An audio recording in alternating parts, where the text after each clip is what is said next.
and masks and lockdowns and disruption and online, and 2021 was the most extraordinary year you've ever seen. 2022 pulled back, 2023 has kind of accelerated again. So we've sort of had this kind of mismatch. But thinking back 12 months ago, I think 12 months ago we were in the midst of sort of uncertainty. We came into 2022 expecting the market to continue what it was in 2021, which was this buoyant, strong, competitive, white-hot market. And then it was almost around the Easter time that it's like someone just turned off the tap. Things just changed almost dramatically, and it took a long time for everyone to kind of, and I was an auctioneer and agents and buyers and sellers to sort of adjust to that. And then we had the crux of the interest rate rises. You know, the starting in May. Yeah, interest rate rises that then happened, which then knocked confidence. So the confidence sort of got held back. And at the end of last year, we were right in the midst of that. We were in a market that didn't know what had gone on from the start of the year. Interest rate rises, when were they going to end? A bit of uncertainty around there. But I think now we've found, I wouldn't say normal, but we found more stability this year. Our markets continue to perform well. The one exceptional thing has been the lack of listings. You know, we've had historically low listings in just about every geographical suburb since COVID. That hasn't changed, and that's sort of forced the buyer demand, even if it has limited somewhat, to sort of go through this pipeline of limited listings. So it'll be interesting to see whether that continues or not. And what's interesting also is what's happening here in Brisbane is quite different to what's happening in other capital city markets around Australia. So you mentioned, you know, the listing volumes across Brisbane throughout a lot of the months of this year have been, Scott's back, really by the low. way, so the ratings will plummet again now. Scott's back. Welcome back, Scott. I'll just apologise there. We had a little bit of an audio issue. So if we did miss something at the start, there wasn't a lot, a couple of introductions obviously, but there wasn't a lot missed. So fixed up. I'm the IT guru, by the way, Justin. So we couldn't find anyone competent, so Scott is it. Sorry, Melinda, to cut you off. No, that's okay. It's always one of the glitches of going live is making sure that all of the tech is ready to go. So I was just saying, the listing volumes throughout a lot of 2023 here in Brisbane have remained low. Now that's not the case in other capital city markets. So we've seen, for example, Melbourne and Sydney and Hobart and also Canberra or the ACT have an increase in the listing volumes, and that has resulted in a lower rate of growth or price growth month on month in those markets, whereas Brisbane, Perth and also Adelaide markets have actually really experienced low or declining listing volumes across the same period. And if we look at the growth since January this year, the three capital city markets that are leading that growth are actually Sydney, Brisbane and Perth. But if we look at the most recent 3 months, the three markets that are now accelerating and leading that growth are Brisbane, Perth and Adelaide. Now that's simply because in those other larger capital city markets, listing volumes have increased, so buyers have more choice and therefore the buyers are more diluted across more stock. That's not happening here in Brisbane. And I'd love to understand, Justin, through what you're seeing in terms of auctions throughout this year in 2023, have you seen an increase in the number of registered bidders in line with, increased buyer depth across the board compared to last year? Yeah, we definitely have. Not an extreme rise. The one thing we have noticed is that even if the quantity hasn't increased significantly, the quality has. Yeah. So we've had, and last Saturday is a really good example. We had a number of auctions last Saturday. Only a couple of them had what we deem high registration numbers, which is probably 8 or above. The majority didn't. The majority had sort of between 1 and 4, but we sold just about everything. In the end of the day, we'd finished 13 from 15 under the hammer. So although the buyer depth wasn't that deep at those properties, the strength was actually really strong. And that's the thing we've noticed is the buyers who are in the market right now understand that cliff that was forecast hasn't happened and is unlikely to happen. Everyone forecast that, these interest rates are going to hit and people are going to be in trouble and it's going to be a bloodbath. And that wasn't reality. And the buyers now, I think, have acknowledged that, accepted that and said, hey, if we're going to buy a property right now, we've got to accept that we have to go at it relatively hard because there's not a lot for sale. That's the underpinning thing, is that if they miss a property today, the other type of property they want, there's unlikely to be another alternative, or if there is, there may be only be 1 or 2. Whereas in more normal markets, you miss a property today, that's okay, because you've got 3 or 4 others on the shopping list that are comparable. And you guys, no doubt, would be experiencing this on a daily basis, where a buyer rings you up and says, "Here's my criteria." and you might be able to find a property that's live that matches that criteria, whereas go back 3 or 4 or 5 or 6 years and you probably could find 4 or 5 for them. So that selection of choice gets taken away. So you don't need as many buyers, you just need committed ones. How are you seeing the numbers of auctions that you're actually getting called up to call? Is that number higher, or is you seeing it sort of consistent, the number you're calling per week? Yeah, it's been a bit seasonal this year. We had the traditional, our leanest months of the year generally are through the middle of the year. We joke that agents go to Europe, and agents are our lifeblood. So our client base goes to Europe, and they're not listing houses while they're in the south of France or in Tuscany. So we always have that slowdown, but I think that's a seasonal change slowdown more than anything else. But we've had a really strong year, which has been nice. And it's not unique to us. Every auctioneer we've spoken to has had a really strong year in terms of auction numbers. Not to a level that 2021 was. That was an exceptional year by every category that you could ever imagine. And maybe a year that we probably won't see that again, but a better year than 2022, and particularly the back part of the year, the last 6 months, we started the year behind what we were the year before. So we were behind 2022 till about June, and then since June we've accelerated away from last year's numbers. So we do a booking record where we look at the comparable week of the year before, and we have a symbol green or red. Is it green or is it red? Red's obviously not as many, green is more, and we've had something like 23 or 24 green weeks in a row, which is so unusual. So yeah, really, really strong numbers, but again, not unique to us. Every auctioneer would be experiencing the same thing. There's just been more of them, which is great. So what about, that's obviously partway through the year when they go to Europe. Do they go to Whistler come Christmas time? What are you seeing now? No, they go to Noosa. To Noosa? yeah. So Noosa or Bali, depending on your taste. So what about from now to lead up towards the festive season for Christmas and in towards New Year? What are you seeing at the moment? Yeah, it's busy. So December's a funny month for us. December almost produces or on par with a normal month, yet we do it in 17 days instead of 31. So December's an incredible time. We have a lot of events that get jammed in. We do auctions, each and every time throughout the day. Like, everyone's just looking, and they sort of let go of their thought process that it has to be, this time or that day, because they just want to get it done pre-Christmas, and particularly their owners do. So December for us is always a really exceptional month, and this year is shaping up to be much the same in terms of our booking numbers. Then we really go on a hiatus from the middle of December through till probably the third week in January. We'll do a few through that. I won't, because I'll be on holidays. But that's when you go to Whistler. I don't. No. We've got a house on the Sunshine Coast, so we just kind of retreat up there for a while and have the time up there. But yeah, we sort of shut down our auctioneers. A few of them still call a few auctions. But what has happened for us is, because we do a lot of work on the Gold Coast. The Gold Coast in particular gets back earlier than Brisbane. Yep. So that Australia Day weekend, courtesy of Ray Watt Surface Paradise, who sort of forged new ground with the event for a number of years, has become a real kind of lightning rod for auctions. So people launch their campaigns first week in January, and auctions the third and fourth week in January through the Gold Coast are really prevalent. Yeah.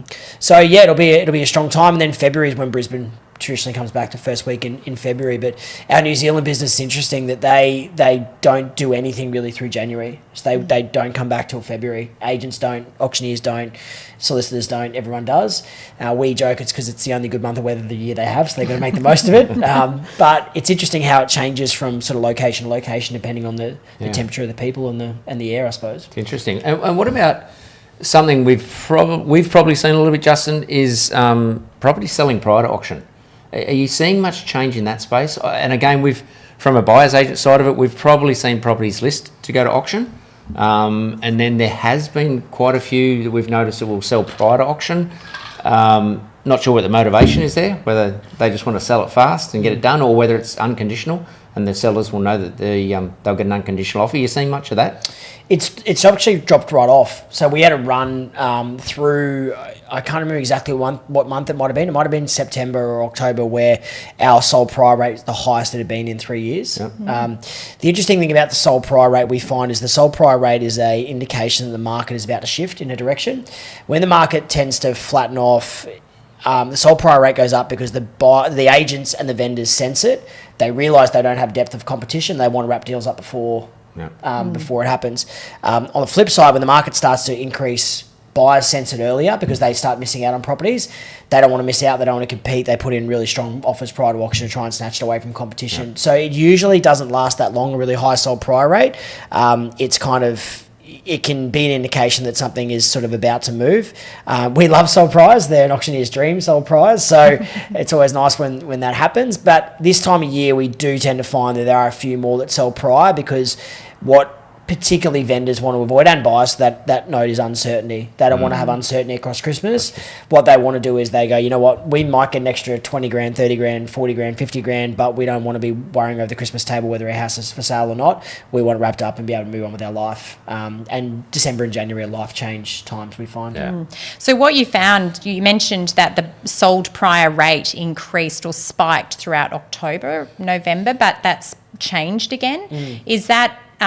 you mentioned also that that's often an indicator of a changing market. So the fact that it's changed slightly, do you feel that it is still an indication of a changing market, or was it an indication of exactly what you've explained, people wanting that certainty prior to Christmas? And is that a seasonal trend, therefore? Yeah, I think it was an early indication the market was heating up a little bit. Right.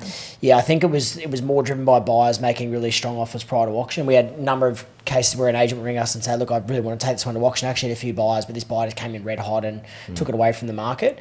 So that was happening kind of on a pretty regular occurrence. So my guess would be as an indication the market was starting to strengthen a little bit. The buyers sensed it and they didn't want to compete.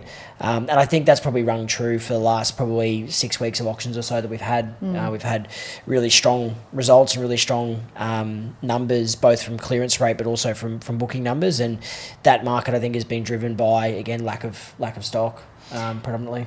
So if the market, in your opinion, has started to lift again in terms of that demand from buyers, that fear of missing out, and perhaps if that October, November was the time in which you started to notice that change, are you noticing this change across all segments of the market, or is it a specific segment of the market that's stronger than other segments across Brisbane?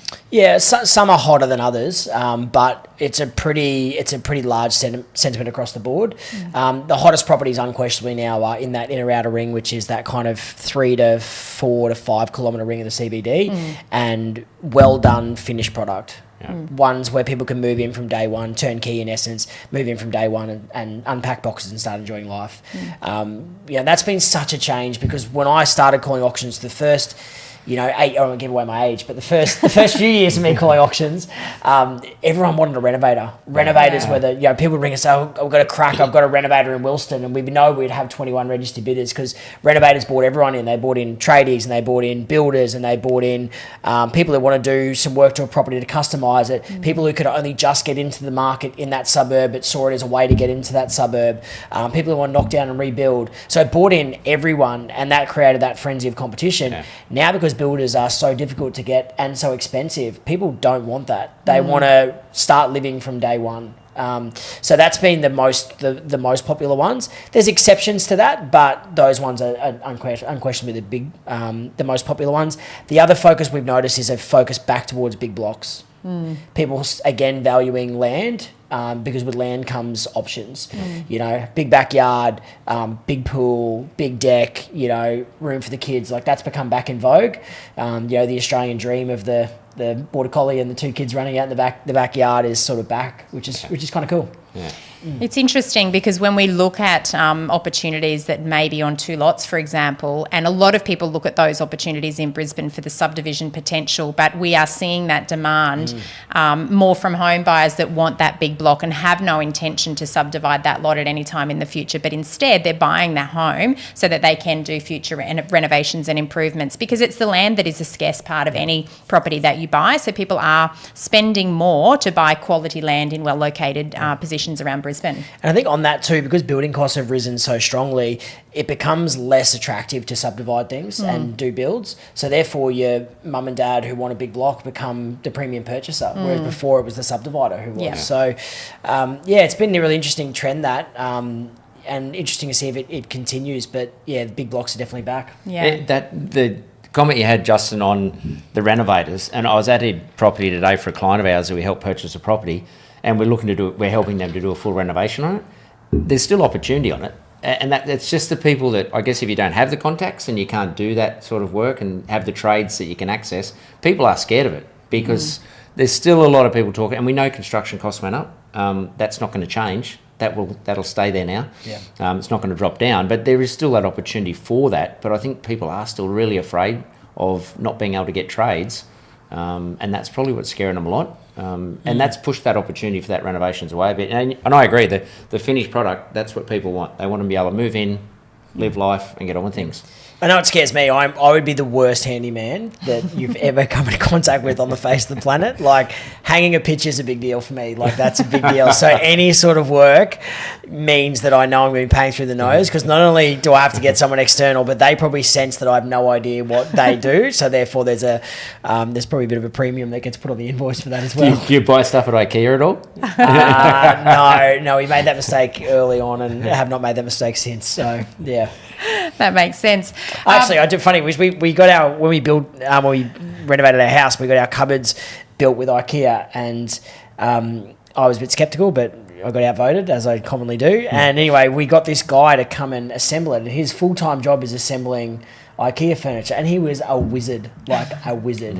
Assembled this wardrobe in like an hour and a half or 2 hours, like fueled by mother and Red Bull and chocolate, but he was an absolute wizard with an Allen key. So it's about a week's work for you. Oh, I'd still be going. Not even a week. I'd honestly still be going, and my hands would be red raw. And yeah. Anyway, we digress. Yeah. Oh, I love digression. I love diverging from the story, but I would like to actually touch on and talk about some of the stories that you may have seen throughout Brisbane. Now, you talk about a market where we've got this depth of buyers and we've got low listing volumes, and we see strength in that auction market. Can you give us any examples, and we're not going to talk about property addresses, of course, but examples of where you've seen at auction people pay far too much for the property? And when I say far too much, you're an auctioneer. I know you represent the seller, but you would know prior to starting the auction where the reserve is, and you can see instances perhaps where without competition you can see buyers pay whatever it takes. Can you give us an example of when you've experienced that sort of thing happen? Yeah, I don't know about paying far too much. I think yeah, it's such a hard thing because price is so subjective, right? Like, it is. Everyone's got an opinion on it, and it's funny when you walk out after an auction and a neighbour bails you up. 99% of the time, or 90% of the time, they say that was cheap. 10% of the time, they say that was too much. They never say that was exactly what I thought. Yeah. So it's hard from that, but there's been a couple of there's been a few examples lately where things have probably gone beyond where we expected. Yeah, beyond expectations, probably a good way to put it. Really sort of face level, an interesting example was not necessarily because the buyer paid too much because someone was right behind them, but we did that no reserve auction recently in Crestmead. They had a valuation on that property that came in significantly under what it sold for. So they had that pre-sale or pre-auction. No reserve auction, brave marketing strategy, but their courage got rewarded. 161 registered bidders, and just a sea of people, and then a result that was sort of 25% or 30% above the valuation on a house that squatters had ruined. So that one there kind of it reinforces to you that competition sort of overrides everything. The market always catches you, and competition overrides everything. We had an auction recently where we had I think 18 registered bidders and a knockout bid. Sort of put them all to the floor with the opening bid. You could look at that strategy and say, well, no one else bid. Does that mean they were at a higher level than anyone else? Or was their strategy so brave or so bold that it actually set the people that were thinking that kind of number, like, well, if they've started there, they're not going to back off and knock them out. So it's such a hard thing to say that, but occasionally you do have ones that bob up and you kind of go, wow, that was an incredible outcome. What do you think causes it? Is it the emotion most of the time from people? Getting emotional, caught up, and getting caught up on the property and wanting to have it so much, or is it your skills of negotiation? Well, that's clearly it. Yeah, that's clearly. I'm glad you got to the answer. No, I think, and my philosophy as a buyer is probably, a seller's dream in a lot of cases, that within reason, as long as I can afford it, I don't really care that much what I pay for it, because I don't think I'll ever be sitting there, in the house that I really wanted to buy in a month's time after it settles and going, oh, gee, I wish I'd saved that 30 grand or 40 grand. Or you'll either buy the house and you'll enjoy it or you won't enjoy it. So for me, as long as you can afford it, what does it really matter what you pay to do it? But that philosophy is not the same for everyone. That's my own personal one. I've just got that thought process that I don't get paralysed by there. We see a lot of buyers that arrive in, and this is probably the opposite of what you're talking about, Scott, but a lot of buyers arrive in with two objectives in auction. Their primary objective is to buy the home. Their secondary objective is to save as much money as they can. And they become so paralysed that the second one overtakes the first one. And the second one gets in the way of their primary objective.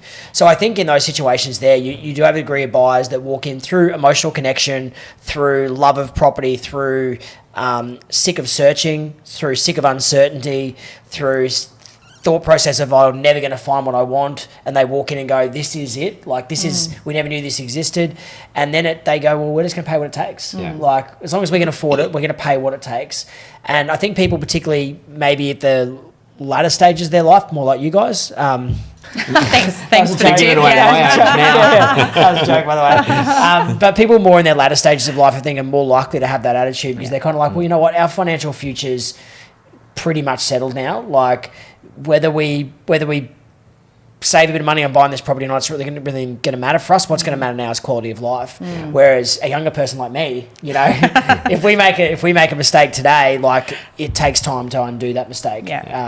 Obviously I speak tongue in cheek because I think we're the same generation, but I think that's just my thought process, is they just go with that mentality, we're going to pay what it takes. And people, you don't, as you say, people, you don't tend to sell your house straight away. So as you said, you might spend a little bit more now, but you're not going to sell it in a year's time, or 2 years or 3 years. You'll probably live in it for a good 10 years, thereabouts.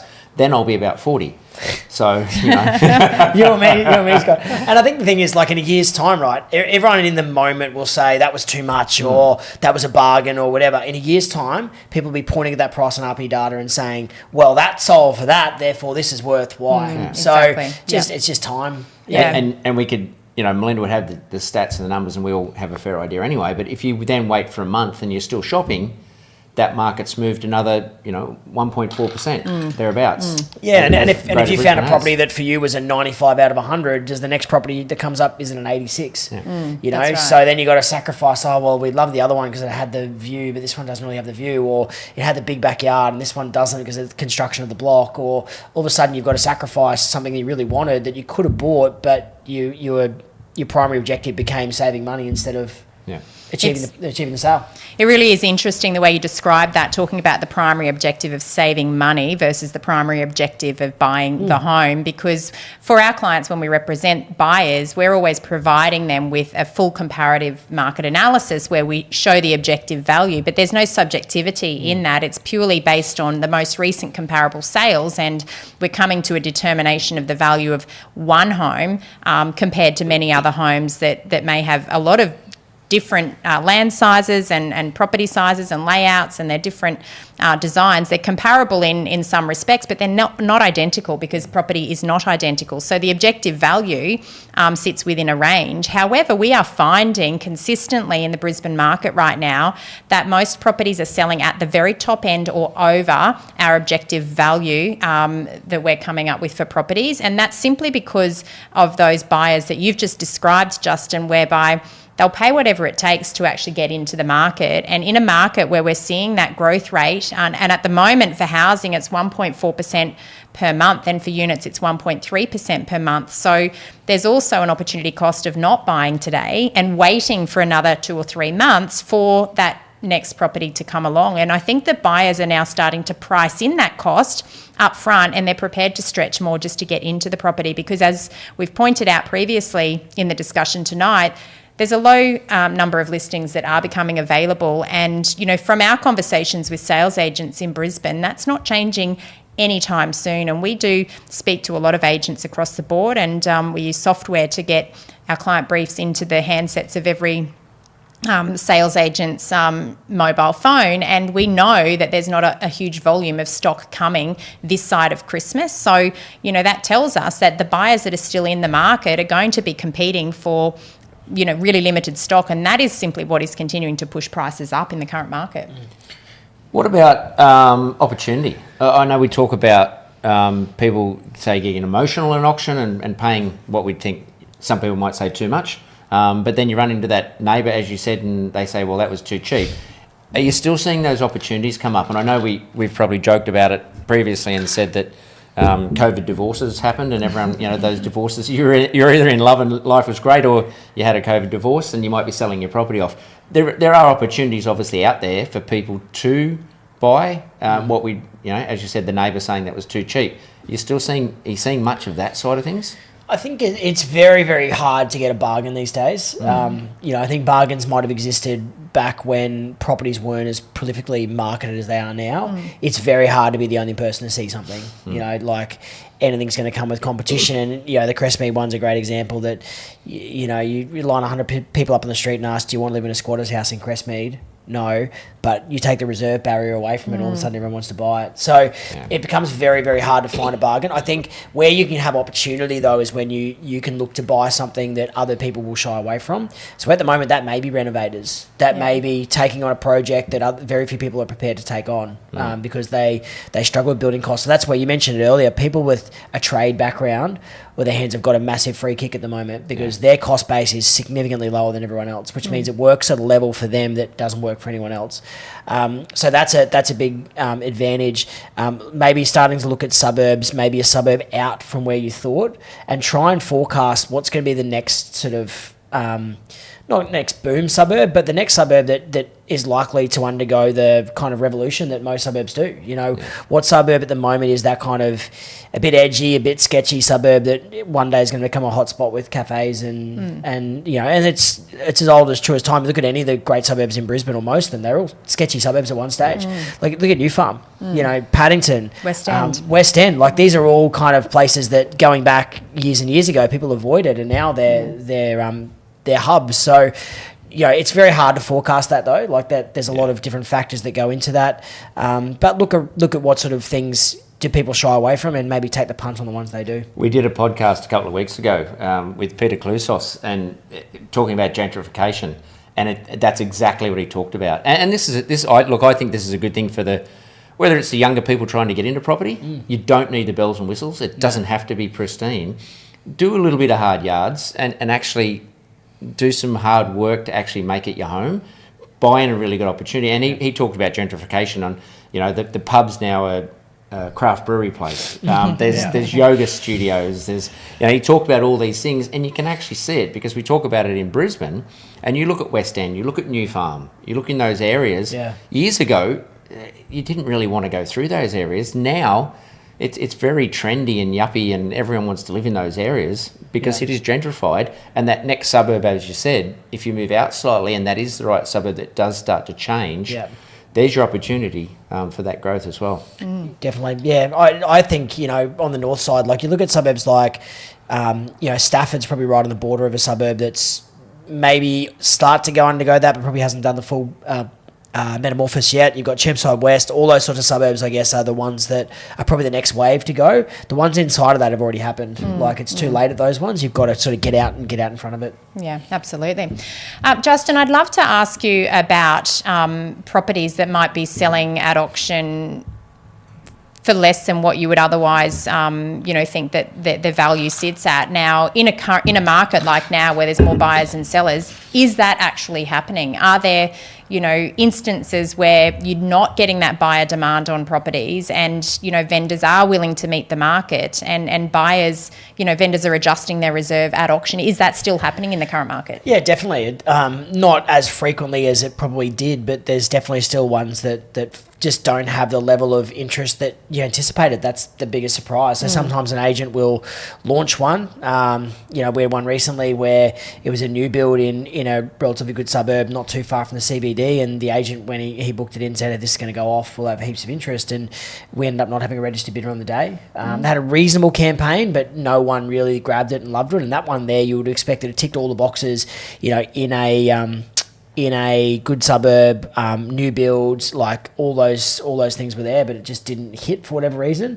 So that's one thing we've noticed this year is the market can be pretty fickle, both ways. Sometimes they don't hit, and other times you think this can be a hard one, and then you get inundated for really no rhyme or reason. So, yeah, it's that inconsistency, I think, that's the hardest part for an agent at the moment, and from a seller, but for an agent because they want to try and provide a pricing indication to sellers. But when there's that inconsistency, they don't really know how the response is going to be until it sort of hits the market. So what sort of gap are you seeing then between, if you said that that didn't meet the seller's expectations? Yeah.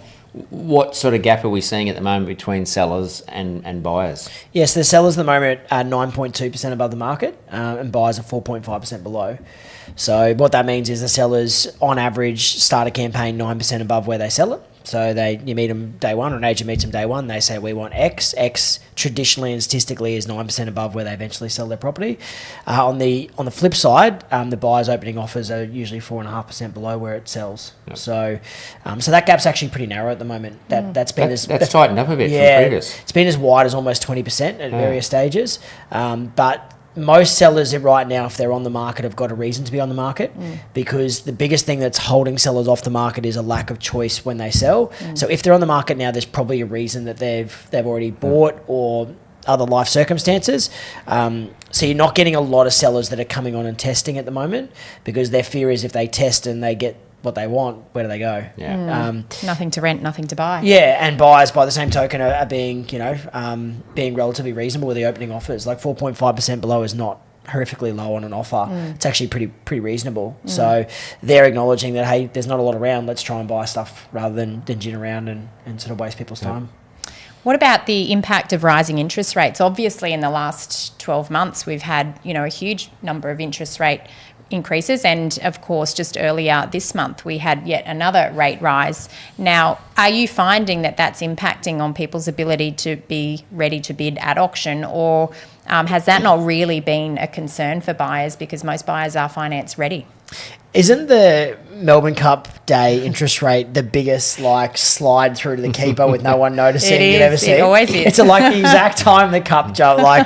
It's I always laugh that every year. Like if they're going to do an interest rate rise, they should do it that day because no one notices. It won't get the press that it will. But yeah, look, we've noticed a few buyers that have had more trouble obtaining finance, or it's taken a little bit longer. But it's also hard because the buyers will sometimes use that as a shield or a masquerade. If they don't want the home, they ring the agent, say, our finance hasn't come through. What they're trying to do actually is defer decision making because they're not sold on the home, see if it passes in, get some more visibility, and then decide if they want to buy it. The finance actually wasn't the issue. But in some situations, unquestionably, the finance has become an issue or borrowing capacity has been marginally affected. But it hasn't, on the seller and the buyer side, it hasn't impacted as much as we all suspected. We've done 2 mortgagee properties this year. So basically none. Yeah. Like no one's really surrendered their house through mortgagee sales. And from the buyer's point of view, everyone spoke about how their borrowing capacity was going to be severely impacted. We haven't noticed many buyers that have jumped down pricing brackets. So I used to be able to afford this, now I've got to... that hasn't really flowed on to us either. Maybe we just don't hear about it, but it's probably less of an impact on both fronts than we thought. When you talk about a property passing in and people trying to negotiate after...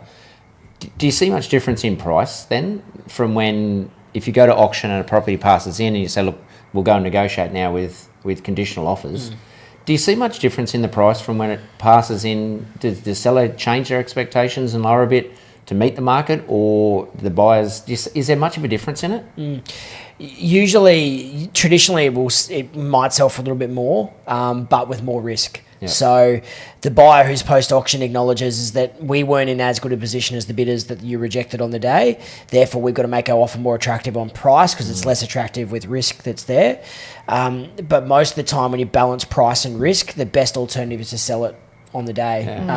A really good example of this, a high-profile example, is the Block this year. I don't know if you watch the Block, but... A little bit. We try not to. Yeah, I try not to as well. But every year I watch the auctions because people talk about it and it'd be irresponsible or professionally irresponsible if I didn't know what they were talking about. But, the example, and that was really bad last year, but it was sort of prevalent again this year, where they sort of get close to the reserve and then all of a sudden they start screaming at the auctioneer not to accept bids and to pass it in rather than sell it. Like, that's all well and good, but the one that they did that for is still in the market now at a lower price. So it was a poor decision for them not to sell it that night. Now, I wish they did a follow-up a month later and did a special as to kind of where are they now, and they put it up and said, yeah, maybe in hindsight, Scott shouldn't have told us to pass it in. We probably should have sold it, not this Scott, but the other Scott, because there's no real responsibility there that they've sort of told all the vendors that passing it in is a better alternative than selling it at your reserve price. 9 times out of 10, it's not. Like, your best buyers are usually in that room. Occasionally, you might have a better buyer there, but that better buyer is always going to come with a large degree of risk. Wouldn't you love to do an auction with a couple of celebrities or high-profile people that really want to get in front of everyone? Going with $1 million bids. To go and up the price like that. Would be nice, wouldn't it? Yeah, it would be very nice. There's a number of things you can talk about there, but I just think it's hard to, like, the one I really felt sorry for, and he copped so much criticism. I think the guy's name was Sam from Bell Property. Yeah. You know, they sort of were having a massive go at him for starting the auction at 2.7, and, you know, you should have started at 3.2. Well, A, that's above the reserve, so you can't start at 3.2, and B, if someone thought it was worth 3.2, they would have bid that. The bidding didn't even get close to that. So magically wanting it to start at a high number doesn't magically create a high bid, or else I just do it at every auction and magically walk in and I magically want this one to start above the reserve. Oh, there we go, great, we're in our car. Like, you know, they get placed in a really difficult professional situation there, and I thought he handled it as well as he could have, you know, while sort of copping abuse from people that don't really know what they're talking about.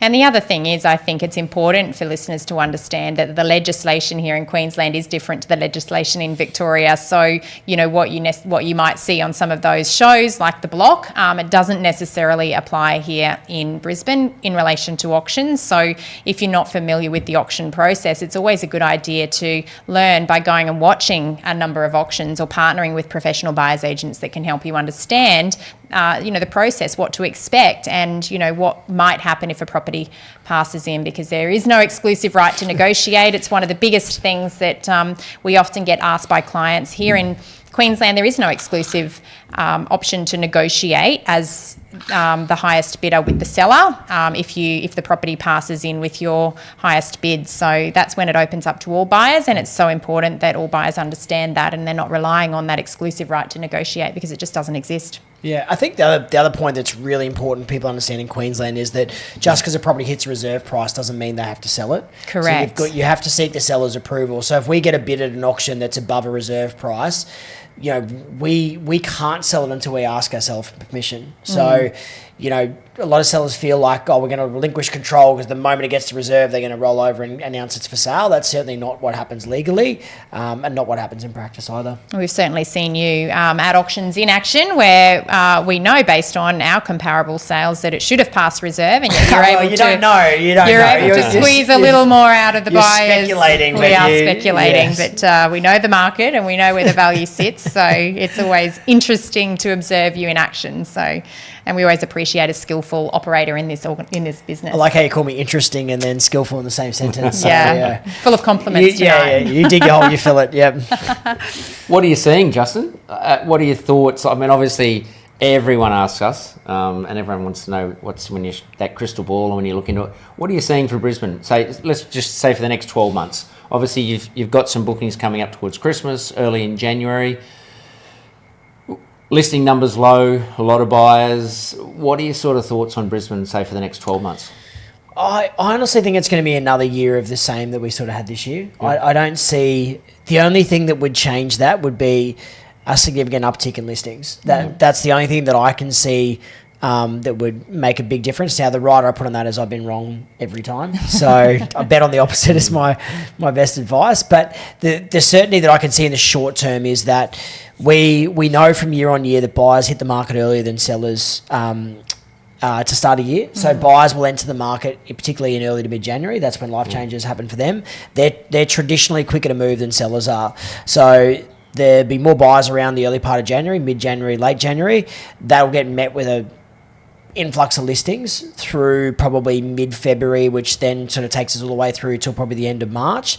And then after that, it's kind of all bets are off. That's when things start to settle and you start to find the normal pattern of kind of the year after that. So I think those two things will happen. I do think we're running later this year than we traditionally have. So I think my guess is we'll come back earlier, that there'll be more property come to the market a little bit earlier and more buyers coming to the market a little bit earlier than there has been.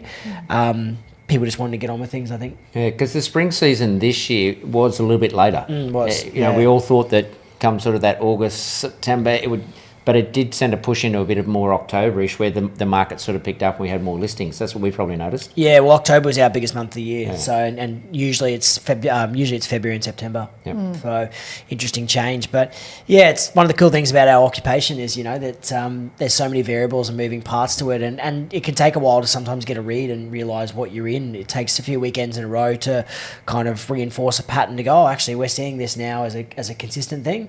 And then by the time you've sort of done that, usually it twists and turns in a different direction. Yeah. Justin, as one of the leading auctioneers across all of Australasia, not just Australia, can you give some helpful hints and tips to buyers that may be looking to buy in Brisbane, specifically those that are looking to bid at an auction? What advice would you give to those buyers that are out there that are not being professionally represented by a buyer's agent? Yeah.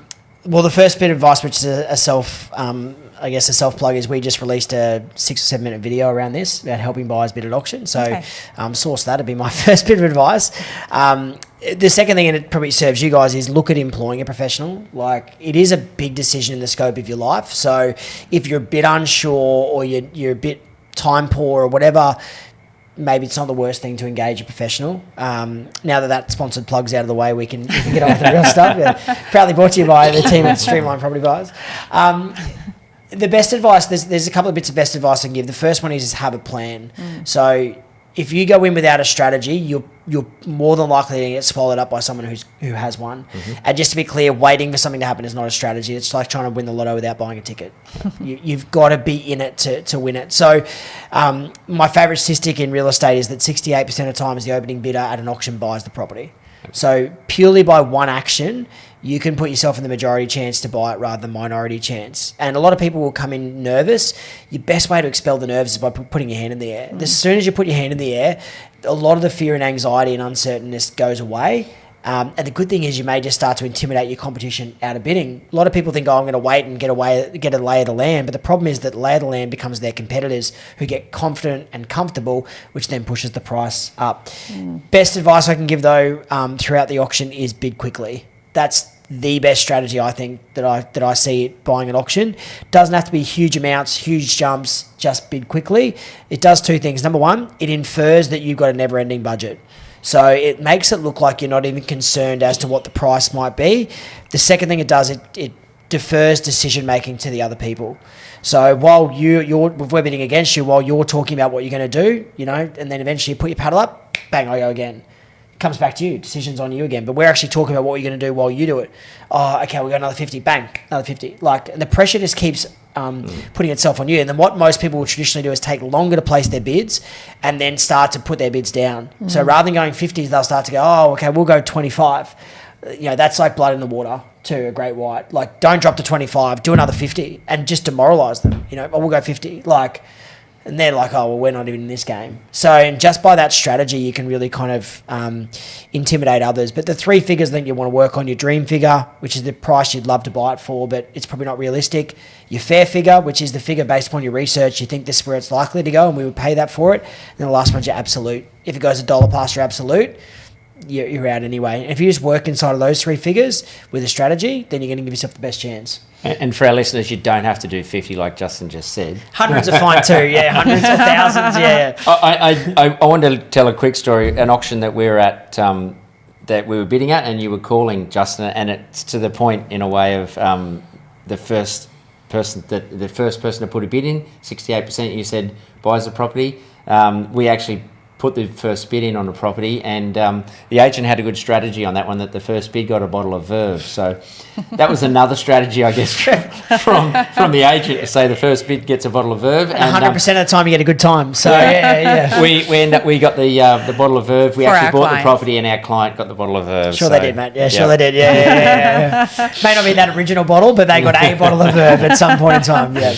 Oh, no, and I think that's they're all good tips to share with the audience. There's a lot of people that may only ever bid once in a lifetime at auction when they are buying property, because buying property is not something that the majority of individuals do every day. So if you're unsure, follow those tips. Take the advice from the training video that Justin has put out on the Apollo auctions. We might be able to put that in the show notes of tonight's episode.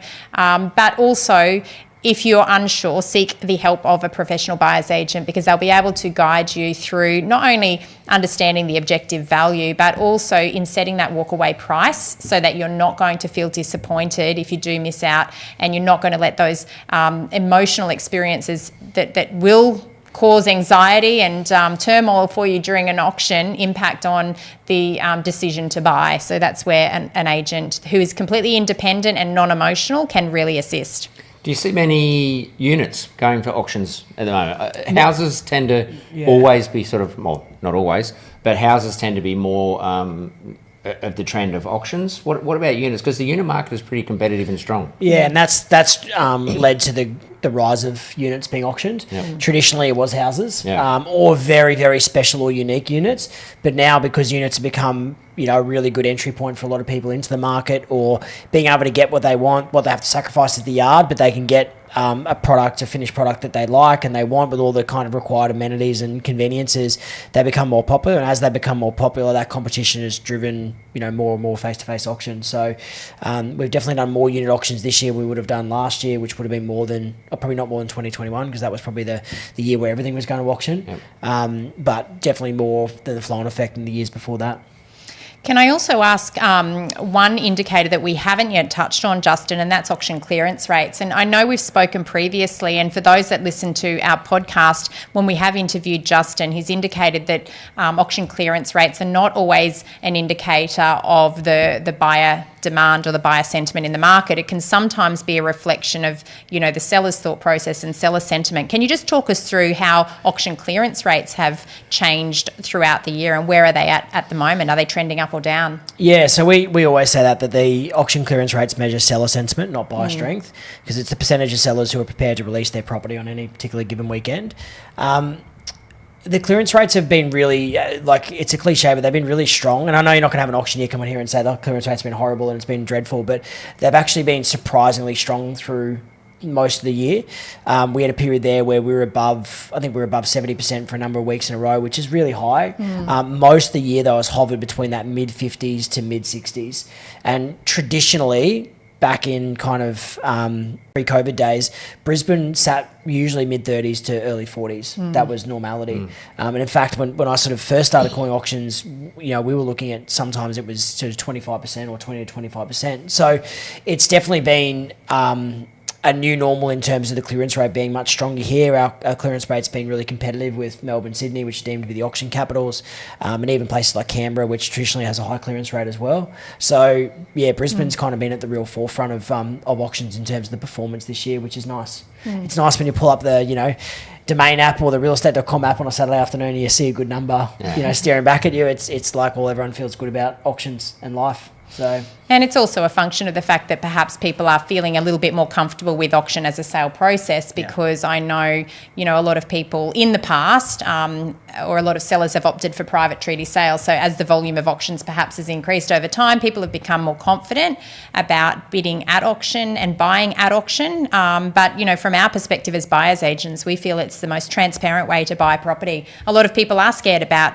the auction process, especially buyers. However, in our opinion, it is the most transparent way to buy property, because you can see your competition, you can see the price feedback in real time coming from other buyers, and because of that, it's a very transparent way to buy. The alternative under a private treaty sale, where you might have a depth of buyers, is multiple offer, and that's effectively a blind offer system. You don't know where any others offers are sitting. You don't necessarily have visibility over how many other offers you might be competing with, and everything's just silent and blind. So, in those instances, you can see some people stretch well above the second underbidder, if you like, to secure a property, whereas that's less likely to happen at auction because you can see the competition around you in real time. And I've heard you say that sometimes, and it's look, whether it's a tactic, Justin, but it's true. And when you say to people, if you've got an opportunity to buy a property now at auction, and if you don't, you'll buy it blind, and you will go to multi-offer. And it's a really tough way to buy property if you don't understand the market. It's a really tough way to buy it. Personally, I'd prefer to buy an auction. Because you know what that other person's going to spend. Yeah, unquestionably. And look, I'm biased. I clearly am biased because I'm an auctioneer, so I always tilt towards the auction in this debate. But I think multiple offers is a dreadful way to buy a property. Like, you have no visibility, like you said, over anything. You know, you run two risks. One is you significantly overpay. The second one is you get beaten by a minuscule amount that you say, oh, we would pay that. Well, you didn't. You didn't. You're also putting a lot of faith and trust in the agent that they're telling you and relying to you the information they can. And there's no, preferential treatment to anyone else. Like you've got no idea about any of that. And we have buyers say to us all the time, I hate auctions, and you say, well, do you enjoy multiple offers? Like, oh no, I hate that too. Well, you're gonna have to, in this market, you're probably gonna have to buy through one of those two ways.